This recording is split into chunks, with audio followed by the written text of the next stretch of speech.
Hi, my name is Megan Attevely, and I'm the CEO of LUMOplay, and I am here today to show you how to transfer your license from one computer to another. If you only have one license in your account, you want to use it on multiple computers, or if you had a computer break and you need to move your license off of that computer and onto a new one, it's really easy to do, and you don't actually need access to the broken computer in order to do this.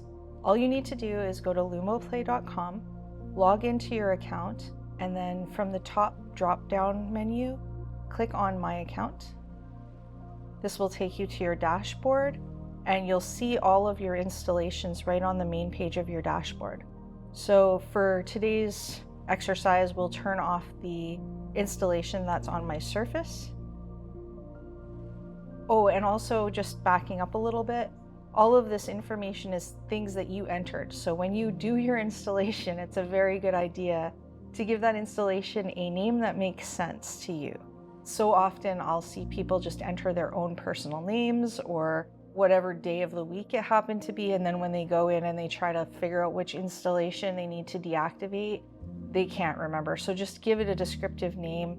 And also you can check when it was activated and when it was last active. So that can also be a clue when you're moving licenses around, which one you need to deactivate.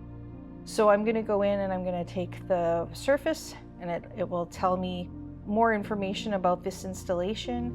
And I can just click on deactivate license, and then it'll just double check that I'm sure, because you cannot undo this action. So if I click yes, then you'll see it disappears from my list, and it added another license to the number of licenses that I have available. So all I need to do now is download the LUMOplay installer on my new computer, enter my email and LUMOplay password, and I'll be able to activate that license on a different computer. If you have any questions, you can reach me at info@lumoplay.com.